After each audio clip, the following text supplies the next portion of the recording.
Kita nga mga inahan no mga higala kay mangita jud tag pamaagi nga makaluto ta og lami para sa tuang mga anak kay basta makaluto na bitaw tag lami no mga higala kay moingon jud na ato ang mga anak nga lami kay ani o pagluto na pud ani sunod ma. So mao to mga higala no kay karong nga hapon mga higala kay naamay ni suroy og gulay kini nga sayuti mao nang nakahunahon ako mga higala nga kuan ni siyang himuon og lumpia kay nakapalit man pug ko og lumpia wrapper so maglumpia jud ko karon mga higala no. So lami ra jud unta ni siya mga higala kung naa ni siya lain na klase na gulay pero kay wala na jud laing klase na gulay no mga higala kay mao ra man jud po ni siya gibaligya karon.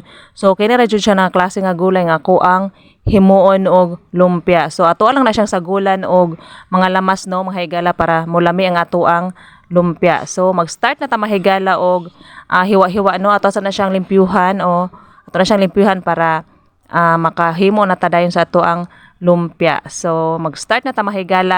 Ingon anion na dayon nato pagkahuman natog panit sa tong sayuti mga higala no dapat ato adyo na siyang raspahon. Kailangan nga naa jud tay ato ang raspahan kay aron dili na ta malangan sa ato ang trabaho kay og gamitan nato nag kutsilyo mga higala ato pa na siyang sliceon og ginagmay kay malangan ni jud kay ta. So dapat jud nga ingon ana ang itsura sa ato ang sayuti no ato na siyang raspahon kay para dili na pud ta malangan inig wrap nato sa ato ang lumpia dili na pud ta malangan inig wrap nato kay di na ta maglisod ba kay ingon ana man ang iyahang itsura no basta maraspahon nato siya mahigala ingon ana jud na iyahang itsura. So ato jud ni siyang paspasan mahigala no kay dili pa biya kay kini ra ato ang trabaho na patay laing ato ang trabaho din human ani ato pa ni siyang lutuon.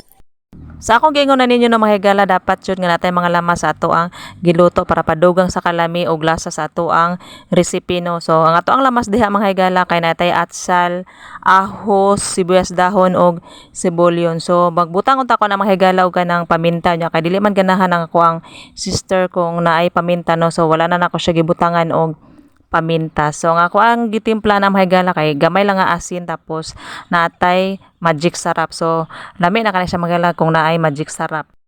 Mga pila ka minuto no mga higala ato asang lutuon ang ato ang sayuti tapos timplahan nato siyang magic sarap o gamayng asin.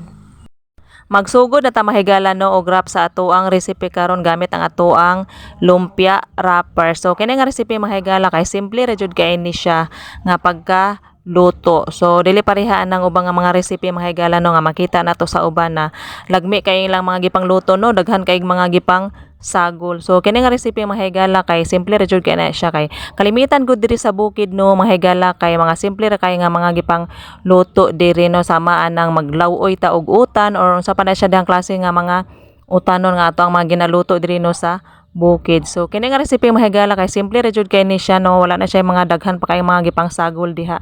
So para sa ako ang mga anak mga higala maski og simple ra jud kay ni siya nga pagkaluto para sa ilaha kay lami na kay ni siya. Nahuman na day ko wrap no mga higala sa atuang lumpia. So mao na nga iyahang itsura. So atuan na din siyang prituhon. So inig brown na niya mga higala no kay luto na siya. Dili na siya kailangan mga higala nga ato pa na siyang dugayon og luto kaya nga ato ang sayuti na mga higala kay hagbay ra na siyang naluto nga ato ang lutuon na pud ana mga higala no kay ayaharang ang wrapper ra sa lumpia ang lumpia wrapper ato ang lutoon inig brown ana niya mga higala kay luto na siya. So thank you for watching.